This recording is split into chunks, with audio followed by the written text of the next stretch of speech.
was scared of the original cartoon. I think I watched it once and then I never picked it up again. I watched it for the first time in probably 16, 17 years. The last time I had the dream, I was walking down the school hallway. And that's when I started to notice that something's wrong. Everyone I cared about has been systematically replaced.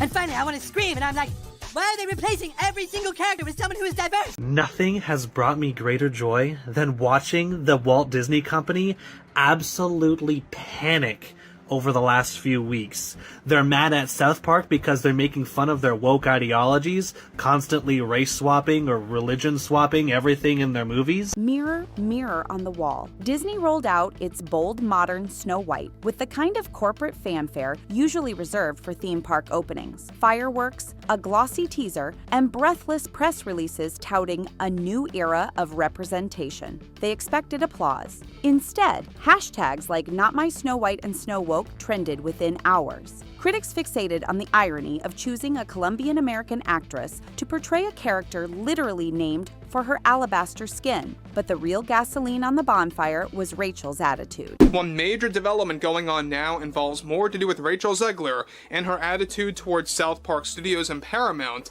after learning about what they are planning for their upcoming special called the DEI Special. At D23, the studio's own hype convention, she grinned for cameras, then casually called Prince Charming the guy who literally stalks her. So weird. The room went silent except for the faint sound of publicists choking on their complimentary lattes. Fan forums lit up. One Redditor wrote, "If she hates the role, give it to someone who respects it," and racked up 25,000 upvotes overnight. Even if everything worked perfectly, it would have been almost impossible for this movie to succeed because you're comparing it to one of the most beloved films of all time and a truly groundbreaking movie. Disney's marketing team sprinted into damage control mode, insisting Rachel's comments were empowering and contextualized, but the audience smelled spin. Variety quietly reported that Disney scaled back its once lavish LA premiere, citing logistics. Yet insiders admitted they feared red carpet questions turning into live-streamed carnage. The internet had its villain, and she wasn't wearing the evil queen's crown, she was wearing Snow White's. Rachel's defenders wave her Golden Globe-winning pipes from West Side Story like a protective talisman. But general audiences never watched Spielberg's musical. They saw the trailers for Snow White. Many thought her line delivery looked wooden, her smirks smug, and her "I don't need a man" speeches about as subtle as a dwarven pickaxe to the face. Reddit threads labeled her acting first-year drama club energy. TikTok edits looped her leadership monologues over circus music, racking up tens of millions of ironic likes. Professional critics were split. Some said she radiates sincerity. Others labeled the film a mishmash and a mess. The original cartoon came out in 1937, and very evidently so. There's a big focus on her love story. With a guy who literally stalks her. Say it louder so your other eye can hear you. Our rights are on the line, folks. Bitch! The right to buy Cosby sweaters? Come on. That's the face of a serial killer. And if you disagree with this sentiment, just hit the unfollow button. And this started with the movie star Rachel Zegler, who I believe would be categorized as a loudmouth dope. And that is why we hate the diversity, equity, and inclusion casting and writing in movies. In addition to that, there was already an uproar about her being cast as Snow White because she is not Caucasian, she is a Latina, she is half Colombian, and so people were like, why were you cast in the first place? We just had a black Little Mermaid, now we're having a Latina Snow White, and she is literally called Snow White. This doesn't make sense. Yeah, the entire film's about a love story. It's about a love story because that's what the point of the film is, and I'm sorry that chivalry and a man pursuing you is now deemed as stalking, which now it's kind of making sense why men are opting out of the dating scene. Yet even positive reviews sounded like backhanded compliments. Ziegler is the best part of a dull movie. For detractors, that line proved their point. Her talent couldn't rescue a project she'd already torched with her mouth. Then came the leaks. Anonymous crew members claimed she clashed with the dialect coach, refused alternate line readings, and insisted on modernizing dialogue mid-shoot. Whether the rumors were true or not, they spread faster than you can say once upon a time, cementing the perception that Rachel was not only ungrateful, she was undirectable. In comment sections, bad actress became shorthand for the film's bigger sin, lecturing instead of enchanting. Enter Parker and Stone, Hollywood's equal opportunity roast masters. On the original production, I was scared of it. Oh, it was so weird. It was the stalker. Like, I feel like if you are taking on the most iconic Disney role ever, genuinely, like this was the most prolific Disney film, I feel like you should kind of have some sort of reverence for the original production. You don't particularly see people who, look like me or are me playing roles like that. So it was definitely, when it got announced, White! He wasn't a stalker, by the way. Thing that was like trending on Twitter for days because all of the people were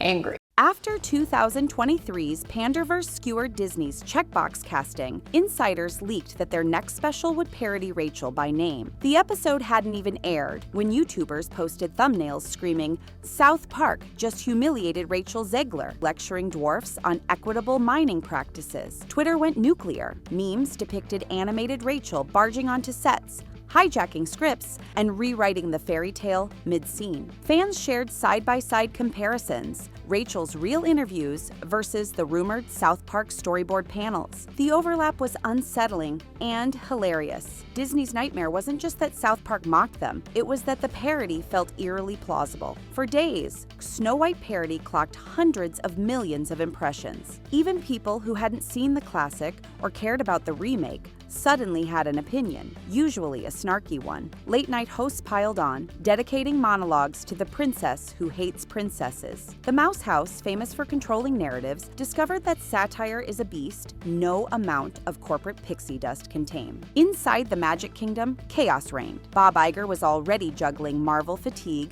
Star Wars stagnation, and a Disney Plus subscriber slide that shaved off nearly 1 million viewers last quarter. The last thing he needed was a princess crisis. Executives allegedly ordered Rachel to go dark. No tweets, no talk shows, no impromptu airport paparazzi chats. A rumored musical performance on SNL vanished from NBC's calendar without explanation. Behind closed doors, tempers flared. Rachel felt thrown under the bus. Her reps hinted Disney violated promotional support clauses. Lawyers sniffed through contracts, while co-star Gal Gadot reportedly stopped returning texts. One crew member leaked that entire reshoot days were canceled because nobody wanted footage of a scowling lead to leak online. Another claimed Rachel walked off set after being asked to soften a line about liberating herself from patriarchal oppression. The tension trickled into every department. Costume designers had to scrap gowns that featured traditional princess silhouettes after Rachel called them regressive.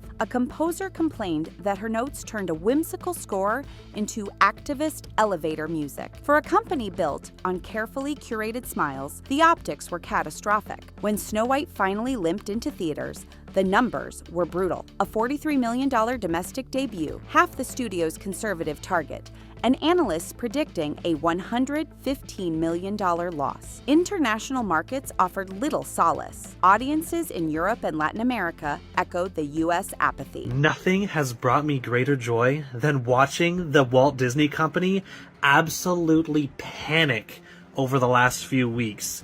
They're mad at South Park because they're making fun of their woke ideologies, constantly race swapping or religion swapping everything in their movies. That is why we hate the diversity, equity, and inclusion casting and writing in movies. Then came another grenade. A watchdog report revealed the production belched more carbon emissions than the latest Fast and Furious film, turning Disney's progressive remake into an environmental villain. The symbolism was perfect fodder for pundits. An eco-unfriendly movie scolding viewers about progress. Environmental groups tweeted side-by-side graphs of carbon output and box office revenue, joking the film polluted the planet and the franchise. Meanwhile, merch sales tanked. Toy shelves overflowed with unsold dolls. Retailers slashed prices by 70% within weeks, and eBay listings of Rachel-branded tiaras went for less than a latte. Even Disneyland's meet and greet saw shorter lines than It's a Small World at closing time. For a studio that measures success in plushies per square foot, the humiliation was complete. By spring, the debate had mutated into a full-blown culture war. Supporters praised Rachel as a trailblazer,